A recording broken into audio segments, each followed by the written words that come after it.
کہ شریعت اسلام کی کوئی کمی ڈھونڈ کر نکال سکو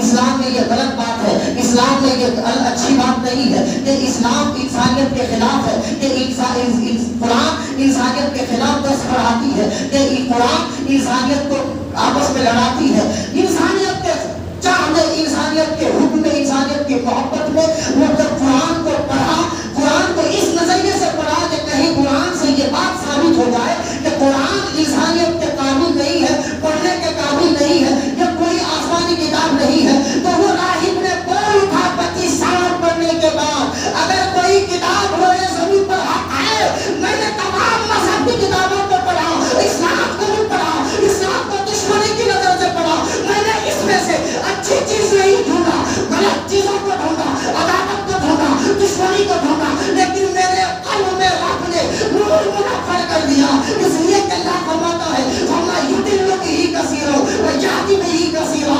اسی کو پڑھ کے لوگ ہدایت پائیں گے، اسی کو پڑھ کے لوگ گمراہ ہو جائیں گے. وہ راہ بول اٹھا ابھی 2023 میں ہی کہ لوگوں دنیا میں کوئی مذہب حق نہیں ہے سوائے اسلام کے. میں راہب دست سے بولتا ہوں لا الہ الا اللہ محمد رسول اللہ. یہ ہے قرآن کی عظمت و حقیقت. لیکن ہم قرآن پڑھنا نہیں چاہتے، سیکھیں گے نہیں. دوسرے لوگ آپ کے مذہب کی حقانیت کو بیان کریں اور آپ اپنی مذہب سے منہ چھپا کر پھرتا پھرو. کہاں کی انسانیت حقانیت ہے؟ کیا میدان محشر میں صرف اپنی ہی اعمال کے بارے میں پوچھا جائے گا؟ نہیں، آپ سے یہ بھی پوچھا جائے گا تأمرون بالمعروف وتنہون عن المنکر پر کتنا کام کیا تھا، آپ نے اپنے بھائی کے لیے کیا نصیحت کی تھی، اس کو کیا سدھایا تھا، اسلام کا احکامات بنایا تھا، اس کے لیے نماز و روزے کے کوئی فرضیات واجبات بتائے تھے. ہم سے بھی پوچھا جائے گا، سب سے پوچھا جائے گا. لیکن ہمیں اس پر نہیں، کماؤ کھاؤ پیو بس کرو. اسی لیے ہمیں لوگ مٹانے پر جڑے ہوئے ہیں. ارے ہم تو اتنا خوش نصیب ہیں. ابھی 2022 کے ستمبر کو ناگپور میں ہمارے ہی چاہنے والے، ہم جس سے محبت کرتے ہیں، اولیاء اللہ، ان اولیاء اللہ کے اوپر ظلم ڈھایا گیا. ہمارے اوپر تو ظلم ڈھاتے ہی، آپ نے اس کے لیے کوئی آہ نہیں، کوئی شکوہ نہیں. ہم سے جو پہلے رخصت ہو چکے ہیں. سورہ حماد کی آیت ہے کہ اپنے مرحومین کے لیے مغفرت کی دعا کرو. ربنا اغفر لنا ولاخواننا الذین سبقونا بالایمان. اے رب قدیر، ہم نے جس کے ایمان کے ساتھ سبقت کی ہے، جنہوں نے ہمارے ایمان کے ساتھ سبقت کی ہے، ان تمام مسلمانوں کو بخش دے. ہم جن کے لیے دعائیں کرتے ہیں وہ اللہ کے ولی ناگپور کے سرزمین پر روڈ کے اوپر ان کے مزارات کو جو کہ پچھلے 700 سال سے بنا ہوا تھا، ان 700 سال کے مزار کو جن کا نام حضرت محمود قادری تھا، توڑ دیا، نکالا. جب لاش کو اس قبر کے اندر سے نکالتے ہیں، 700 سال کے بعد میں بھی قبر معطر ہوتی ہے، کفن بھی صاف ہوتا ہے، پاک ہوتا ہے. وہ رب قدیر ہمیں بتا رہا ہے 700 سال کے بعد میں بھی اسلام کا معجزہ دکھا رہا ہے. اے لوگوں، تم بھٹکو مت، گمراہ مت ہو.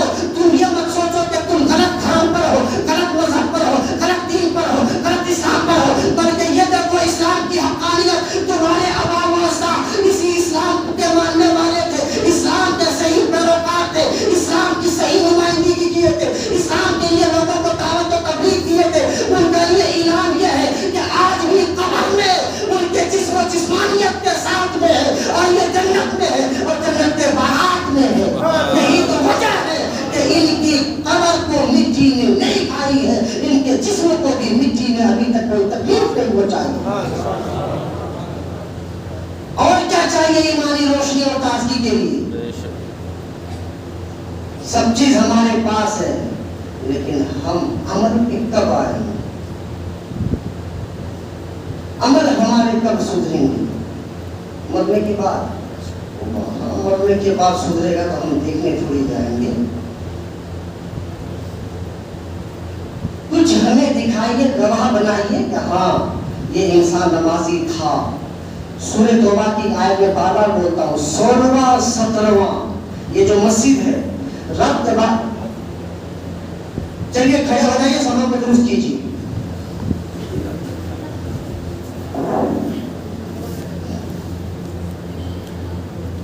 گدے سے گدے ملا کر کھڑے ہوئیے. باہر والے بھی صفا کو درست کر لیں.